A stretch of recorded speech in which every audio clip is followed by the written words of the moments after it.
A atração a seguir é recomendada para todas as idades.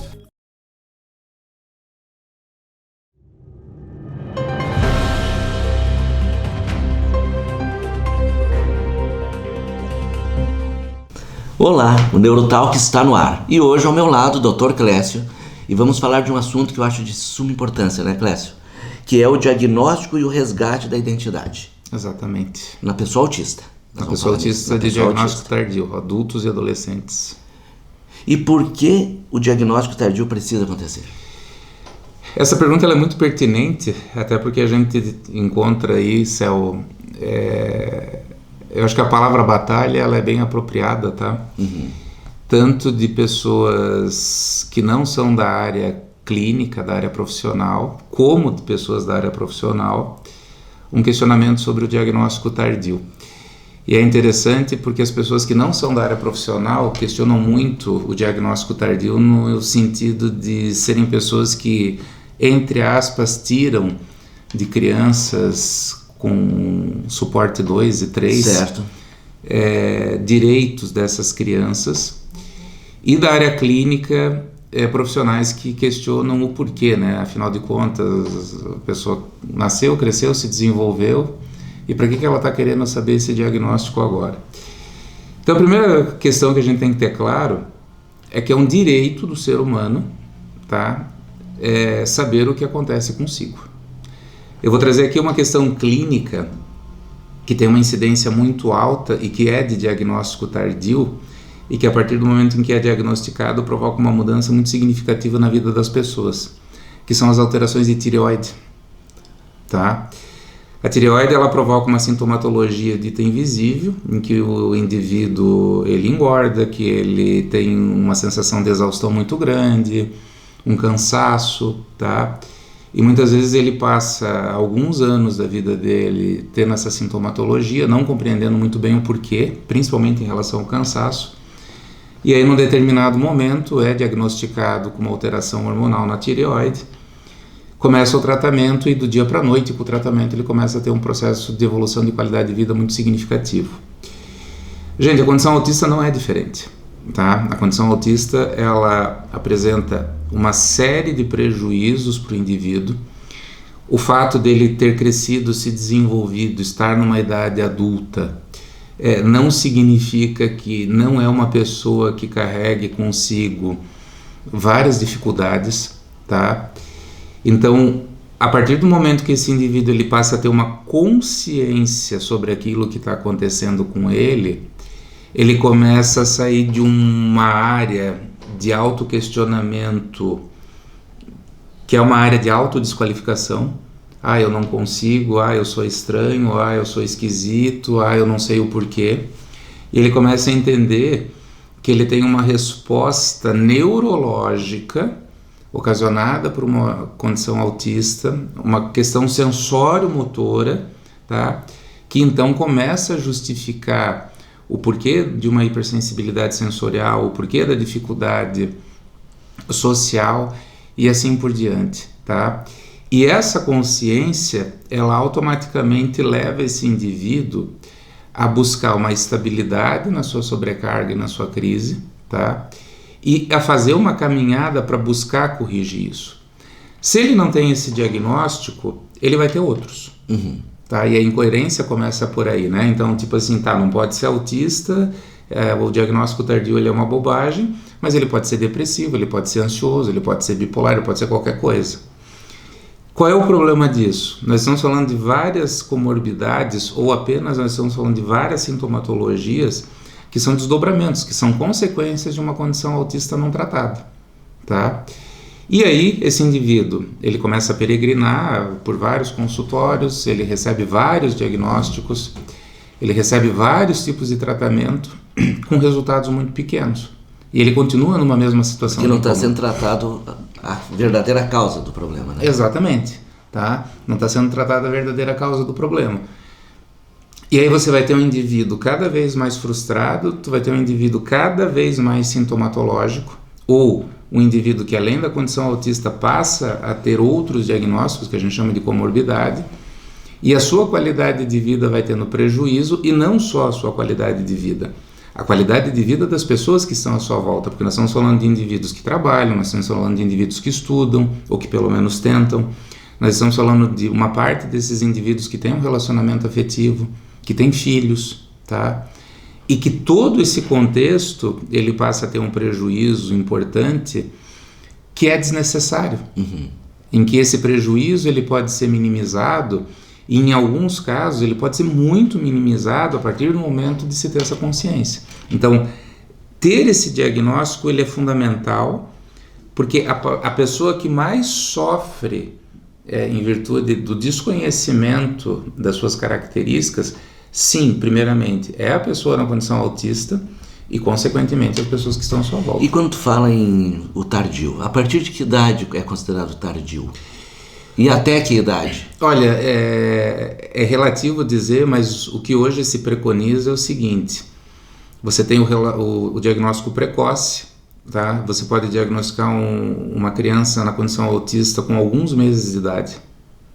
Como é que você avalia isso? Você avalia isso através das respostas desse bebê dentro de uma etapa de desenvolvimento. Certo, que tem que fazer certas coisas, então com um mês isso, com 2, 3, 4, tem as suas... Exatamente. Então, o que se sugere no protocolo oficial hoje é que quanto mais cedo você diagnostica, mais você vai poder estar oferecendo recursos para essa criança, para ela buscar uma integração com a sua característica e ter uma qualidade de vida, tá? A partir do momento que você sai da primeira infância sem o diagnóstico, em torno de 7, 8 anos, você já começa a falar de um diagnóstico tardio. Tá certo. E pode ser hereditário? A questão autista, ela é hereditária, tá? Você tem situações que a gente chama de epigenética, que é do meio, tá?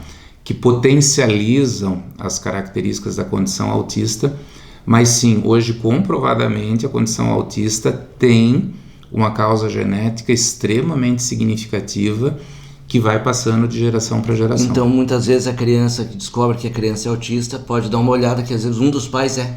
E essa é uma das razões do porquê do aumento da incidência em adultos, tá? O que o protocolo hoje sugere? Quando você avalia uma criança, essa criança fecha o diagnóstico para a condição autista, o protocolo sugere ser feita uma avaliação tanto nos irmãos quanto no pai e na mãe. Mas nem todos os filhos serão? Não, nem todos os filhos terão. Hoje, quando você tem um pai e uma mãe, um dos dois dentro da condição autista, você tem em torno de 25 a 30% de chance de ter um filho na condição autista. Certo. Quando você tem pai e mãe na condição autista, esse percentual ele dobra, tá?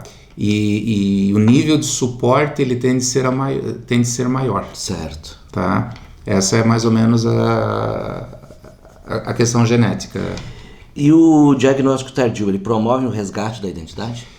Total, tá? Veja, quando você avalia as pessoas dentro da condição autista, o que mais você escuta universalmente são frases como: eu sempre me achei esquisito, eu nunca consegui compreender o porquê de determinadas coisas. Então vamos colocar aqui algumas situações, tá?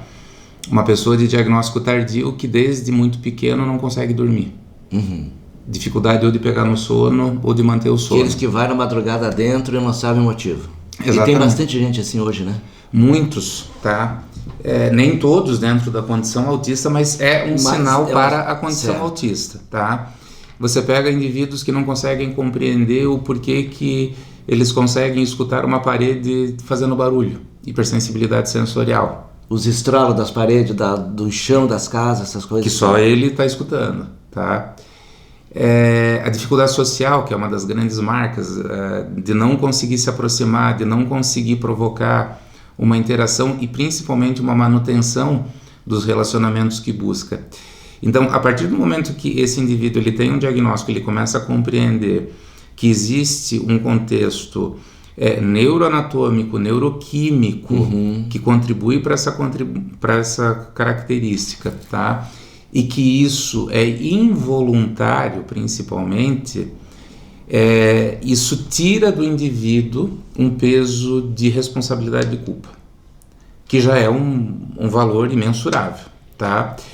E aí é muito comum esses indivíduos buscarem informação e conhecimento sobre a condição autista do diagnóstico tardio, e à medida em que eles vão lendo, que eles vão assistindo vídeos, etc., eles vão começando a perceber que, primeiro, não são só eles que apresentam essas características, existem outras pessoas, e que sim, efetivamente existe uma explicação muito clara e muito plausível do porquê dessas características. E aí vem o desdobramento. As pessoas começam a compreender que mesmo estando dentro dessas características, dentro desse perfil, elas conseguem caminhar e provocar algumas evoluções no seu dia a dia, tá? Então, hipersensibilidade sensorial. Hoje nós já temos, através da terapia ocupacional, um protocolo muito adequado de bom resultado para a hipersensibilidade sensorial. Questão social, através do processo de terapia, você consegue provocar evoluções em que sentido? No sentido do indivíduo conseguir buscar aquilo que ele deseja e que eventualmente ele não alcançou, ou desse indivíduo buscar coisas que ele necessariamente não deseja, mas precisa. Sim. Porque ele tem que sobreviver, ele é um indivíduo adulto, ele paga boletos, né? Eu sempre digo Sim. isso, e que ele também consegue alcançar. E isso é um ganho imensurável, não tem valor. Certo. Tá?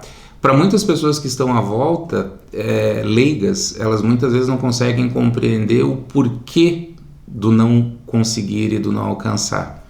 E começam a ter conceitos pejorativos, desqualificativos sobre as pessoas na condição autista, mas é como eu falei, o indivíduo na condição autista, o não conseguir é involuntário. Certo. Tá? Até que alguém consiga orientá-lo de uma maneira adequada, para que gradativamente, dentro da condição dele, dentro do perfil dele, ele vá dando pequenos passos e conseguindo ter uma qualidade de vida melhor. Beleza, foi diagnosticado. E o que pode acontecer na vida dessa pessoa depois? Olha, eu vivo a condição autista manhã, tarde e noite, de segunda a segunda, não só na clínica, mas nas redes sociais, e eu interajo muito com o meu público. A partir desse momento, você começa a ter grandes aberturas. Primeiro, você consegue ter um trabalho de conscientizar as pessoas que estão ao redor do indivíduo sobre as características. E isso pode ser um facilitador muito grande. As pessoas começam a ter uma compreensão. Segundo, a pessoa consegue perceber que de repente ela estava indo numa direção e aquela direção não estava dando resultado para ela, mas dentro da condição que ela apresenta, se ela for para um outro sentido, para um outro rumo, ela pode ter alguns benefícios e alguns resultados interessantes. Isso aí é nesse trabalho clínico que vocês vão ajudando, vão colocando, mostrando para aquela pessoa, porque cada caso é um caso. Exatamente. Nem todo mundo tem que ir pela direita, tem os que vão pela esquerda. Isso começa já na avaliação, porque quando você faz todo o processo de avaliação, no final você faz uma devolutiva, e nessa devolutiva você constrói essa dinâmica de funcionamento, que é uma dinâmica que vem desde a infância até a idade adulta, não é uma coisa que surge... É um estudo grande, né? Não é um estudo pequeno, não é assim, fez o diagnóstico e deu. Não. Tem que ter um acompanhamento e tal. O principal deles é você conseguir construir com o avaliado a justificativa clara e sólida do porquê que ele está na condição. Certo. Tá? Tanto em termos de dinâmica funcional, quanto em termos de resposta neurocognitiva. Tá? E a partir daí, se essa pessoa ela vai para um processo terapêutico especializado dentro da condição autista, ela então vai trabalhar as suas habilidades, trabalhar as suas características para que ela consiga ter esse processo de evolução. O pessoal pergunta muito, e tem remédio para isso? É com remédio? Não é. Não. Autismo não tem medicação. Não se toma nada. Então não adianta querer dizer, tome isso aqui que tu vai se curar do autismo. Não existe. Não é que nem a tireoide. Isso. Tá. Por isso que nós batemos aqui. A tireoide tomou, regulou os hormônios, deu. O que acontece no autismo é o seguinte, principalmente no diagnóstico tardio. É muito incomum você diagnosticar um indivíduo na condição autista de diagnóstico tardio sem comorbidades. Certo. Sempre tem algo. Vai ter por quê? Porque é um indivíduo que veio por 20, por 30, por 40, por 50, 67 anos, que é a idade mais velha que eu avaliei, tendo que fazer enfrentamentos, tendo a condição autista num universo que não é autista. Então, se gera um processo de adaptação em que a pessoa, sem saber do diagnóstico, paga um preço muito alto. E esse preço ele é ou sintomatológico ou de comorbidade de um outro transtorno. Quando tem a comorbidade, você medica a comorbidade, tá? Então, por exemplo, vamos pegar uma comorbidade muito comum, indivíduo autista com TDAH, que são dois quadros neurodivergentes. O TDAH você medica, TDAH diagnosticado é medicado, ponto, tá? Certo. Indivíduo com condição autista, um quadro depressivo ou um quadro ansioso associado. Você vai trabalhar a ansiedade. Não sabe, o que é TDAH? Às vezes muitas pessoas veem né? É bom a gente saber. Transtorno do déficit de atenção e da hiperatividade. Então tá certo. Tá. Que pode ser confundido também com o autismo? Pode, porque são sintomatologias parecidas, são sintomatologias que se complementam, por exemplo, ambos têm um hiperfoco, ambos têm rigidez cognitiva, tá? Mas que se manifestam de forma diferente. Porém, tendo um TDAH diagnosticado, é como te falei, você vai estar falando de um atraso de repasse de informação entre um neurônio e o outro, e a recuperação desse atraso você só consegue fazer com a medicação, tá?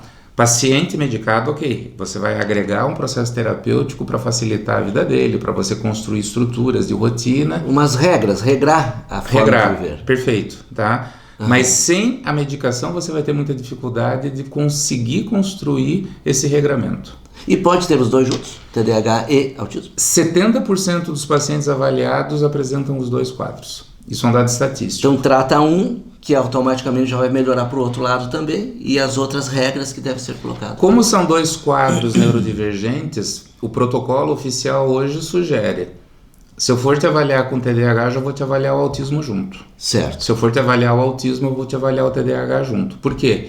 Porque 70% dos pacientes apresentam os dois quadros associados. Então, como questão preventiva, você já está investigando e você está investigando vários fatores que são similares, você fecha o conjunto da avaliação para você poder investigar os dois fatores associados. Ô Clécio, e por que tem essa rejeição ao diagnóstico tardio? Por que muitas pessoas têm isso ainda? Olha, eu vou usar palavras simples aqui, né? Vou usar o meu autismo, né? É por pura ignorância, tá, Céu? E não é um medo também? De ser taxado, tu é um autista, porque ainda tem um tabu, né? Tem esse tabu. Veja que as pessoas que percebem em si que estão dentro da condição, a maioria quase que absoluta não tem essa característica de negar o diagnóstico. A negação vem da sociedade e vem dos profissionais clínicos que atuam. Certo. Tá? Por que ignorância? O autismo, até os anos 90, ele era percebido e definido dentro de uma visão clássica. Aquela criança, não adulto, que não se comunica, que é não verbal, que fica sentada com estereotipias, criança mesmo, mais novinha e tal, tá? Então, a ampliação do conceito do autismo, ela é relativamente nova. Apesar de que Asperger, já depois da Segunda Guerra Mundial, ele já falava do autismo que tinha um nível de inteligência alto, que ele era funcional e tal. Em 2015, muito pouco tempo atrás, o Código de Classificação Internacional de Doenças, o DSM-5, ele unifica, ele elimina o Asperger e ele traz tudo para autismo, subdividindo a condição autista em nível de suporte 1, 2 e 3. E aí começa a se falar do diagnóstico tardio. Por que do diagnóstico tardio? Gente, a criança autista cresce. Sim. Ela fica adulta. Que foi um fenômeno que aconteceu no final dos anos 90 com o TDAH, transtorno de déficit de atenção e hiperatividade. Os Estados Unidos, nos anos 90, começou a falar do TDAH adulto, que até então não se falava. No Brasil, em 1999, no Congresso de Psiquiatria em Fortaleza, traz pela primeira vez o conceito do diagnóstico tardio do TDAH. Então nós estamos falando de uma situação muito nova e nós estamos falando assim, principalmente no diagnóstico tardio, que é a minha especialidade. Inteligência preservada ou um alto nível de inteligência com altas habilidades e superdotação é muito comum. Então, quando você pega um indivíduo de uma capacidade gigante, que ele consegue... O professor Pardal, né, que vai lá, que cria, que e tal...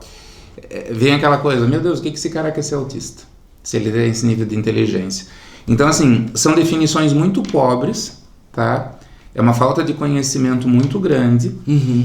O que eu escuto de toda essa população, tanto que estão na minha clínica quanto nas minhas redes sociais, Eu fui no médico, ele falou que eu olho nos olhos, eu não posso ser autista. Gente, isso é um absurdo, não é um critério de exclusão, tá? Porque eu tenho amigos e o médico falou que eu não posso ser autista. Gente, isso é um absurdo, não pode ser critério de exclusão, tá? O que acontece é o seguinte: como que ter este amigo funciona comigo? Como que viver esse relacionamento afetivo funciona comigo? Como que funciona? O indivíduo autista tem dificuldade do toque, Certo. do abraço, tá? O indivíduo autista que tem amigos, ele às vezes ele entra num processo de relacionamento por 10, 15, 20 minutos e entra em exaustão, tá? Porém, ele se obriga a permanecer porque essa é a regra social. E a exaustão na crise autista é só o autista que vive. E o autismo, muitas pessoas gostam de se isolar também, né? Fica mais no canto delas, fica um pouquinho contigo, já não aguenta ficar junto, mesmo assistindo um filme. Exatamente. Então, tu está falando uma coisa muito importante. O indivíduo autista, ele tem uma necessidade de socialização muito pequena. O estar É que ele não precisa daquilo. É isso? Para ele. A grosso modo, pra dentro dele. A grosso modo, sim, mas o que acontece quando a gente fala de questões sensoriais, tá? O indivíduo autista, ele tem uma dificuldade, isso é comprovado cientificamente, de trabalhar tanto as sensações diretas, que é com ruído, com luzes, com texturas e tal, como com as sensações internas, como que o corpo dele reage, tá? E ele tem dificuldade principalmente de compreender e externar aquilo que ele sente, o que ele deseja, o que ele precisa, que é a alexitimia, tá? Então, eu vou usar a palavra entre aspas, esse tumulto interno de compreensão dessa estimulação faz com que seja mais confortável para o indivíduo permanecer com ele do que com o outro. Por quê? Com o outro tu passa a ter uma estimulação muito maior e isso gera um conflito interno, gera um desgaste, uma exaustão, tá? Então você vai ter um público dentro da condição autista que não tem a menor necessidade social, zero. E você vai ter indivíduos na condição autista que tem uma necessidade muito pequena, essa necessidade normalmente ela está ao redor dela, é relacionamento ou com o marido ou com a esposa, ou com o filho, ou com o pai e com a mãe, pessoas muito próximas. E você vai ter uma outra estatística que é reduzida, e está voltado muito ao público feminino, de que sim, tem uma inclinação de desejo do relacionamento social, tá? Mas que não consegue. Ou vai para o relacionamento porque tem essa vontade, volta para casa e permanece 1, 2, 3, 5 dias em crise de exaustão. Por aquele momento que passou no relacionamento. Por aquele momento que viveu, tá? Outra coisa pra gente, que o nosso tempo tá correndo aqui. Vamos lá. E aqueles pais que não aceitam, que já tem um jovem de 17, 18, 20 anos e não aceitam, e eles não tomam a iniciativa de buscar uma ajuda. O que tu diz pra eles? Gente, eu tenho amigos assim. Tá, eu vou ser muito claro, óbvio, e vou dizer pra vocês o seguinte: vocês vão morrer. E os filhos de vocês vão ficar, tá? Essa é a lei da natureza. É a lei da natureza. E eu não estou inventando isso. Não, isso é um fato. É um fato. Tá? Então veja, quando você tem um filho, uma criança, um pré-adolescente, início da adolescência, você está falando de um ser humano que está sob o seu controle, que tem um nível de dependência muito grande de você e que você gerencia. Essa criança, esse adolescente, ele vai se tornar um adulto, ele vai sair de casa, ou deveria sair de casa, ele vai ter que trabalhar, ele vai ter que estudar, ele vai ter que pagar as contas dele. Então, se você não preparar e não estruturar este jovem para o mundo que está na frente dele, primeiro para ele lidar com o próprio mundo dele, certo, tá? E depois ele conseguir ter essa intervenção com o mundo externo, você vai ter um adulto que vai ter muita dificuldade. E você vai ter um adulto aí com vários desdobramentos de comorbidades, com vários diagnósticos e que vai padecer na vida dele, tá? Reiterando para esses pais, nós não estamos falando aqui de doença, isso hoje é preconizado pela Organização Mundial de Saúde. O autismo não é uma doença, é uma condição, tá? E dentro da condição que o indivíduo tem, bem trabalhado e bem desenvolvido, nós estamos falando de pessoas que têm sim possibilidade e condição de ter uma vida acadêmica, de ter uma vida profissional. Não estou falando do nível 3 e de nível 2, eu estou falando do diagnóstico tardio, nível 1 e nível 2. Que é o bem mais ameno, vamos dizer assim? É que as necessidades de suporte são mais reduzidas, Certo. tá? Porém, que tem a necessidade de suporte que precisa e, fundamentalmente, esse indivíduo diagnosticado tardiamente no nível de suporte 1 ou 2, se ele não for bem conduzido, ele pode ter uma necessidade de aumentar o nível de suporte. Então, ele sai do 1 para o 2, do 2 para o 3. Tá? Isso é um fato hoje também comprovado. Então, nós não podemos ter uma postura egoísta de crer que a nossa verdade é absoluta, que a visão que nós temos sobre os nossos filhos ela é verdadeira, tá? E nós precisamos reconhecer o seguinte: se o meu filho precisa de algum tipo de orientação, o meu filho vai ter que ter essa orientação para que a qualidade de vida dele seja boa. Gente, o nome disso é amor. Puro amor. É puro amor. Que é o que se prega. E amanhã ou em tudo quanto é depois ele canto. vai estar sozinho numa sociedade e não vai saber o que fazer. E não vai saber se virar. E a gente não pode ter aquela ilusão que alguém vai assumir o papel que nós pais temos. Tá? Nem tio, nem padrinho, nem nada, né? Tá? Porque isso estatisticamente não acontece. Nós vamos ter jovens que vão padecer gravemente por falta de suporte. Que hoje você, pai e mãe, dá. Tá? Mas nós não duramos para sempre. Clécio, nosso tempo acabou. Beleza. Muito obrigado. Acho que, Eu que agradeço. esse tema, pais de filhos autistas, é muito importante. A gente vai dar de fazer mais um programa só sobre Fazemos. isso, para a gente poder deixar, quanto mais nós esclarecermos, melhor para quem está nos assistindo, né? Pessoal, muito obrigado pela sua atenção e semana que vem a gente volta com um novo tema, um novo assunto. Um abraço a todos. Gente, um abração para vocês, tá?